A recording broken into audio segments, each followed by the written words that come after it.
Di balik ragam tempat wisata di Indonesia, ada pula cerita rakyatnya yang lazim ikut mengiringi. Cerita rakyat sendiri biasanya memiliki nilai budaya dan moral.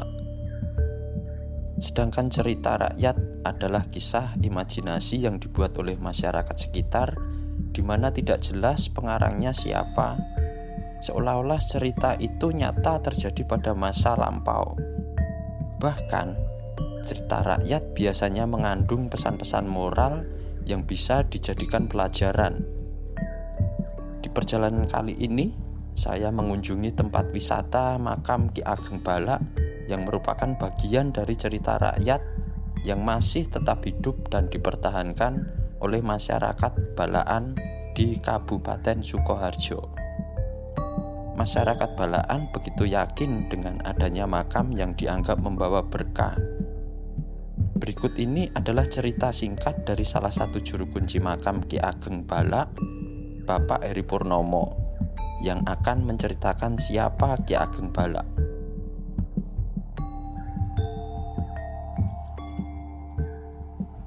Saat ini saya berada di daerah Mertan, Bendosari, Sukoharjo ya teman-teman. Bagaimana jelasnya tentang ataupun sejarahnya ataupun kiprahnya Ki Ageng Balak. Saat ini saya bertemu dengan dengan Pak Sinten Pak Heri. Pak Heri ya. Nah, untuk Pak Heri ini, Pak Heri ngapunten di sini sebagai juru kunci di sini ya teman-teman. Jadi kalau teman-teman datang ke makam Ki Ageng Balak ini, nanti teman-teman akan bertemu dengan Pak Heri ya selaku juru kunci di sini. Mungkin selain Pak Heri juga masih ada lagi ya? 6 orang. Oh, ada 6 ya Pak? Jadi saya Slamet, terus Pak Hari, Pak Sukadi, Pak Marno, sama Mbak Sidem. Jadi ada 6 juru kunci. Itu untuk 6 itu apa?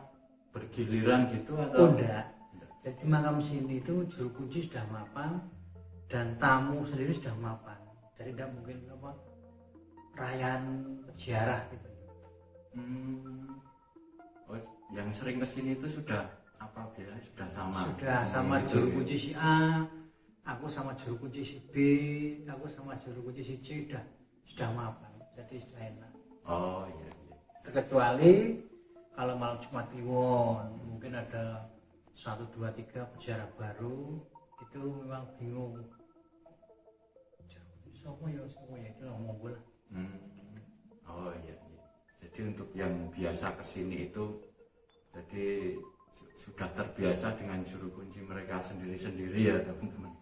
Nah, ini untuk apa, tentang gimana dengan makam Ki Ageng Balak ini, mungkin ngapunten bisa minta tolong dijelaskan sedikit atau banyaknya.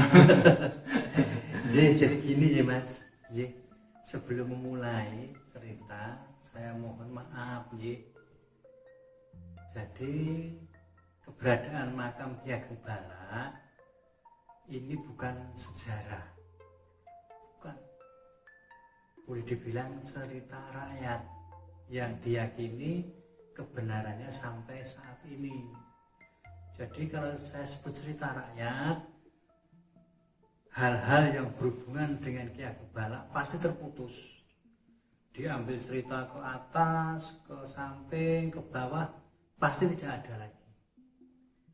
Kalau sejarah pasti runut, sejarah Ki Ageng Balak itu pasti runut, ditarik ke atas, ke samping, ke bawah ataupun kemanapun pasti bisa. Tapi kalau ini cerita rakyat, maka tidak bisa dikaitkan ke atas, ke bawah ataupun ke samping cerita itu. Jadi seperti ini ya. Jadi saya sebut cerita rakyat, tapi oleh warga, oleh para peziarah diyakini kebenarannya sampai saat ini. Jadi begini ya, asal usul makam Ki Ageng Balak. Pertama, dulu Ki Ageng Balak itu nama asli di keraton namanya Raden Sujono. Raden Sujono adalah seorang raja dari Garwa Selir. Nah, di sini terputus cerita itu. Garwa Sule itu namanya siapa? Tidak ada yang tahu. Makanya saya seperti tadi cerita itu pasti terputus, cerita ke atasnya terputus. Kalau itu sejarah pasti kan runut. Nama ibunya si A, istrinya si B, gini. Tapi karena itu tidak disebutkan dan tidak ada, makanya saya sebut cerita rakyat gitu aja. Kembali ke cerita Raden Sujono itu sudah remaja menginjak dewasa pada saat di keraton dan memegang jabatan sebagai Pradoto Agung ataupun istilahnya jabatan sebagai Jaksa Agung waktu itu, yang memegang istilahnya siapa yang salah, siapa yang benar itu adalah Raden Sujono. Melihat Raden Sujono sudah remaja menginjak dewasa, ayahnya Sang Prabu Brawijaya V itu berkeinginan supaya menikah. Jadi lewi wingi rabi, wingi remaja menginjak dewasa, rabio seperti itu. Tapi Raden Sujono belum mau menikah, tidak mau, tapi belum mau karena berbagai pertimbangan. Pertimbangannya mungkin aku nek nikah, aku di bojoku ki duwe keluarga, padahal aku ki jabatanku minangka Jaksa Agung, seperti itu. Iso ora keluargane bojoku ki dadi wong apik-apik. Seperti itu pertimbangan dari Raden Sujono. Sampai akhirnya karena sang ayah itu menghendaki betul-betul untuk menikah, karena Raden Sujono memang belum mau, Raden Sujono keluar dari keraton. Merasa apa? Merasa jenuh, merasa galau. Aku bukan rabi, padahal aku belum ada keinginan untuk menikah. Raden Sujono keluar dari keraton seorang diri tanpa pamit waktu itu. Tapi di tengah jalan Raden Sujono itu dihadang dua perampok atau dua begal yang namanya Simbarjo, Simbarjoyo. Dua perampok tadi loh Mas. Yeah. Melihat ada seorang diri, Raden Sujono seorang diri berpakaian mewah, bagus, timbul keinginan untuk sifatnya perampok kan merayah lah. Singkat cerita timbul perkelahian antara Raden Sujono dan Simbarjo. Pada akhirnya Simbarjo bisa dikalahkan oleh Raden Sujono. Merasa bisa dikalahkan oleh Raden Sujono, Simbarjo tunduk kepada Raden Sujono. Merasa sudah bisa dikalahkan, Simbarjo merasa tunduk dan derek suwito, derek ngabdi lah oleh Raden Sujono. Jadi pengikutnya. Jadi pengikut Raden Sujono. Jadi kemanapun Raden Sujono itu pergi, Simbarjo selalu mengawal, istilahnya kan, pengawal pribadi Raden Sujono. Setelah Raden Sujono keluar dari Mojopahit, terjadi istilahnya pun pagebluk di Mojopahit. Mojopahit yang tadinya rakyatnya gemah ripalot jinawi, ayam tentrem, tiba-tiba timbul pagebluk besar. Yang pagi sakit, sore meninggal, sore sakit, pagi meninggal, banyak perampokan, banyak penjaraan dan sebagainya yang namanya disebut pagebluk. Itu Sang Prabu merasa prihatin. Kerajaanku dadi kaya ngene. Banyak pagebluk kaya ngene. Sang Prabu terus berdoa memohon pada Sang Hyang Widi. Saya sebut Sang Hyang Widi karena Sang Prabu Brawijaya belum beragama Islam. Islam kan setelah Demak, masuk mengalahkan Mojopahit. Sasmito niku 3 kali beliau itu sampai berdoa itu 3 kali mendapat gambaran seperti itu.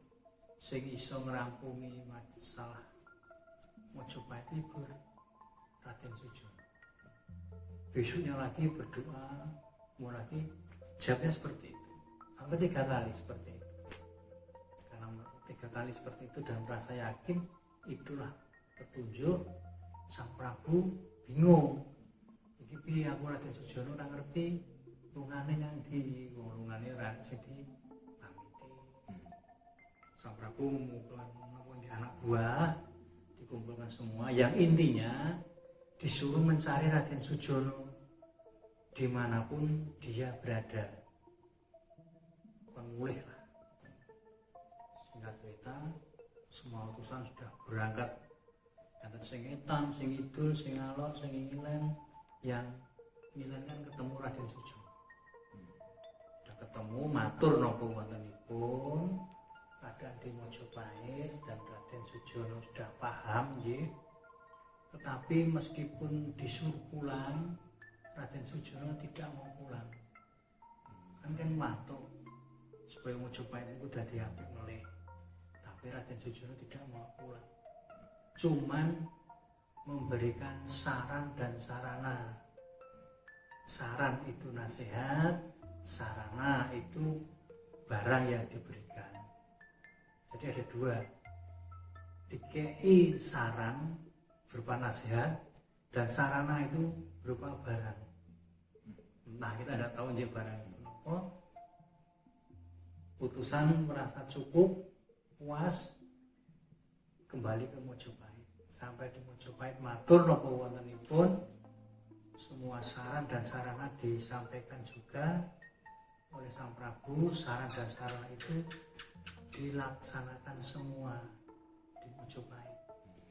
Dan akhirnya Mojopahit berangsur-angsur ke arah yang lebih baik. Pagebluk yang menimpa Mojopahit berangsur-angsur hilang. Pramila disebut Ki Ageng Balak. Raden Sujono menjadi bergeser menjadi nama Ki Ageng Balak. Karena apa? Istilahipun orang keraton manakala memiliki keistimewaan, nama aslinya akan hilang. Contohnya pun apa? Sunan Kalijogo. Apa jenis Kalijogo? Bukan. Pasti nama itu hilang. Nama asli dari seseorang yang dari keraton hilang. Bergeser menjadi nama apa gitu? Nama samaran. Seperti Raden Sujono hilang menjadi nama Ki Ageng Balak.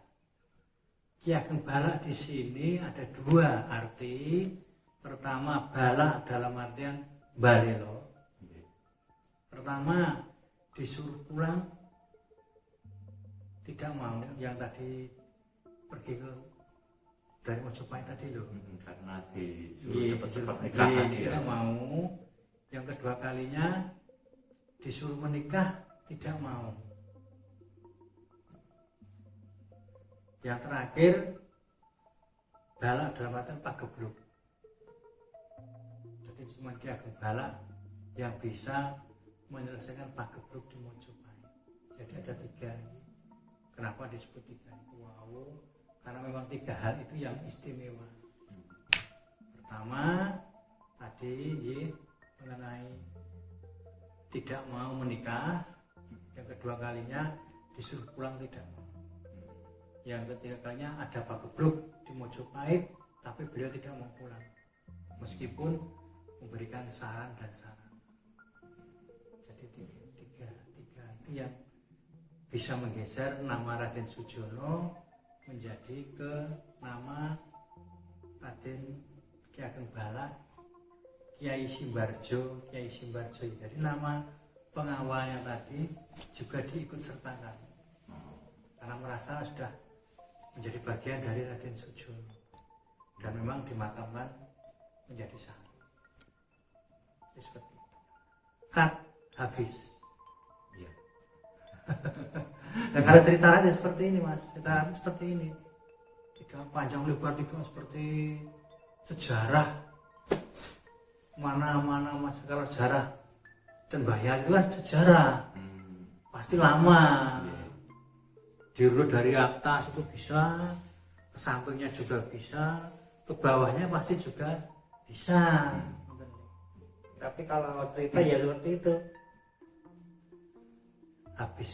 Jadi memang tidak bisa dikembangkan lebih lanjut. Ini Pak, saya mau tanya Pak, apa? Saya kan juga melihat di sekitar makam sini kan juga banyak makam itu Pak. Iya. Nah itu makam khusus atau kok banyak itu? Itu makam umum mas. Oh, makam umum. Makam umum milik warga Balak. Oh, oke, sudah cukup Pak. Terima kasih banyak. Baik teman-teman, ini adalah suatu wawasan buat kita, terutama saya ya, yang tadinya saya itu membaca artikel itu ada yang sejarah, ada yang cerita rakyat, dan saat ini saya sudah mengetahui yang kebenaran sebenarnya ya, kalau Ki Ageng Balak itu adalah suatu cerita rakyat yang itu benar-benar diyakini ya sampai sekarang bahwa itu benar-benar ada nih Pak. Ya mungkin kisah cerita rakyat Ki Ageng Balak saat ini sudah dijelaskan secara gamblang ya oleh ya, terima kasih sudah menonton sampai selesai, dan kiranya melalui video ini kita semua mendapat wawasan dan mendapat pengetahuan, dan sampai ketemu lagi di perjalanan saya selanjutnya. Terima kasih Pak.